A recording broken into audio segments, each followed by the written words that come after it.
Hello everyone, welcome back to my channel রিতাস blog. তো আমার নতুন আরেকটা ব্লগে তোমাদের সবাইকে অনেক স্বাগত আর অনেক অনেক ভালোবাসা।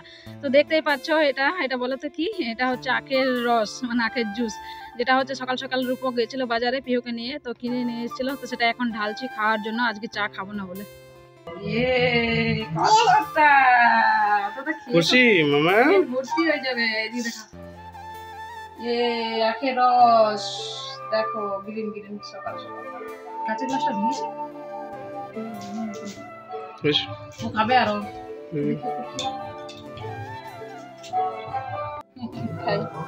খাই না এটা,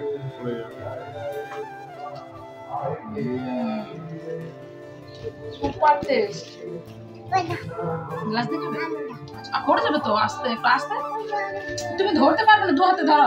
এই না ধরো, আমি একটু নিচে ধরে থাকি, ঠিক আছে? আমি একটু নিচে ধরে থাকি। হাই, কেমন লাগছে? সুপার।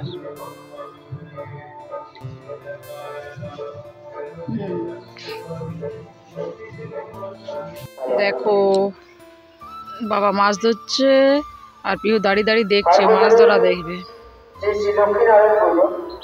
আর আজকে হচ্ছে দোল পূর্ণিমা। দোল পূর্ণিমাতে এখানে আমাদের পুজো হচ্ছে, দাঁড়া দেখাই। এই দেখো, আমাদের বাড়ির সামনে পুজো হচ্ছে, লক্ষ্মী নারায়ণ পুজো হচ্ছে এখানে। আর ওখানে হবে শুধু লক্ষ্মী পুজো, ওটা পরে হবে এখানে পুজো। আর সরার জন্য জল দিচ্ছি, দাঁড়াও। তো আজকে হচ্ছে দোল পূর্ণিমা, সবাইকে দোল পূর্ণিমার অনেক অনেক শুভেচ্ছা আর অনেক ভালোবাসা। তো দেখো, দোল পূর্ণিমা উপলক্ষে আমাদের এখানে নারায়ণ পুজো হচ্ছে, মানে প্রত্যেক বছর না, এবছরও হচ্ছে। তো একদম বাড়ির খুব সামনে, বাড়ির পিছনে বললেই হয়। তো দেখো, এবার কিছুক্ষণ পরে ঘটে তো বার হবে, তার জন্য ঠাকুরমশাই দেখছে ওই ভগবান নারায়ণ মা লক্ষ্মীকে গলায় মালা পরিয়ে দিচ্ছেন। আর এত জোরে গান বাজছে, সবসময় কি বলবো, মানে কিছু বলা নেই। তো কিছুক্ষণ এখন ঘটে তো বার হবে বলে একটু বন্ধ আছে গানটা, তো সেই জন্য আমি একটু এটা মিউট করে নিচ্ছি। আর রূপক আছে বাড়িতে, ছুটিতে আছে। তো রূপককে বললাম পিহুকে নিয়ে যাও, একটু দেখে নিয়ে আসো, আমি তাকে রান্নাটা করে নিই আর একটু ভিডিওটা করে নিয়ে আসো। তো ওই গেছিলো। আর দেখো, ওখানে স্টেজ বানানো হয়েছে, প্রোগ্রামও হবে, মানে এমনি এই প্রোগ্রামগুলো হবে। তো দেখো, চলো দেখতে থাকো। আর ওই দেখো, আমার সোনাটা হাত বাড়াচ্ছে। আর ও এত ভয়, ওর কেন জানি না, ভয়টা কী করে কাটাবো বুঝতে পারছি না, এত মনে ভয় ঢুকেছে, মানে কাউকে দেখলেই ভয় করছে। তো রূপককে বললাম একটু ঘুরে নিয়ে আসো।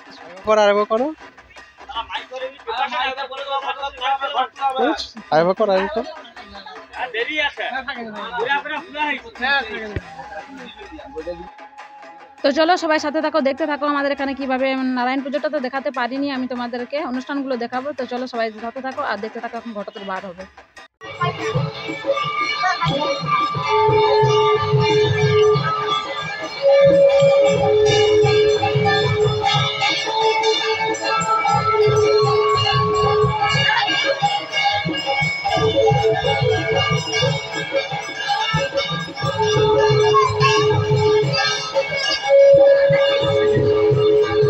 Good evening friends. তো দেখতেই পাচ্ছ, এখন রেডি হয়ে দাঁড়িয়ে আছি আর এখন হবে বাতাসা হরিল দেওয়া। আর পিহু চলে গেছে ওর ঠাম্মার সাথে অনেক আগে যাবো করে। তো দেখো, এখন যাবো আর অনেকক্ষণ ধরে বাতাসার হোলির দেওয়া হয়। চলো, এখানে একদম সে বর্ষা পড়ে। আর ওই দেখো বরমাসা গান পড়ে আছে, ওকে বললাম যেতে, চলো বাতাসা কুড়ি নিয়ে আসবে, কিন্তু ও যায়নি। তো বললাম তাহলে ঘরে আছো, তখন একটু দেখবে রান্নাটা। আজ তো নিরামিষ হচ্ছে। তো দেখো, এখন যাচ্ছি। আর বাতাসার কীভাবে হোলিটা, একদম সে বর্ষার পাথর পড়ে না, সেরকম দৃষ্টি হয়, সেই রকম চারিদিক থেকে বর্ষার মতো বাতাসাও পড়ে। তো চলো সাথে চলো আর দেখতে থাকো। আর অনেকটা একদম সামনেই তো সবাই চলে গেছে, আমিও যাচ্ছি। তো আমি কতগুলো বাতাসা করে দিচ্ছি, অবশ্যই দেখতে থাকো।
দেখো এখন বাতাসা হরিলোট করানো হয়ে গেছে, আর কতগুলো বাতাসা কুড়িয়ে মাকে দিয়ে দিয়েছি, আর কিছুটা হাতে শেষবেলায় কুড়িয়েছে, সেগুলো হাতে নিয়ে আমরা এখন রুমে ফিরছি। তো চলো দেখতে থাকো। এই দেখো আমি কতগুলো বাতাসা কুড়িয়েছি। না তুমি অনেক বাতাসা খেয়ে নিচ্ছ, ওখানে বসে বসে দুটো বাতাসা খেয়ে নিয়েছে। তো হরিলোট শেষ হয়ে গেছে, এখন মাকে দিয়ে দিয়েছি অনেকগুলো বাতাসা আমি এখানে কুড়িয়ে কুড়িয়ে, এগুলো শেষের পিছনে কুড়ালাম। এমন বাতাসা ছুটছে যেন একদম সেই আসছে, ওই পাথর পড়ে না মেঘ থেকে সেরকম। কিন্তু অত লোক হয়নি এবারে, অত লোক হয়নি, আর অত বাতাসা করেনি। অনেক অনেক লোক হয়, যেমন লোক হয় সেরকম হয়নি। তুমি যাওনি, ওই জন্য বেশি লোকগুলো হয়নি। তো আমার বাতাসা কুড়িয়ে এখন চলে এসছি, এবার রুটি করতে 9টা বেজে গেছে। সব আমি রাখবো, দা এই বাতাসাগুলো বানাবো, পায়েস বানাবো। না আর না, রেখে দিই পায়েস।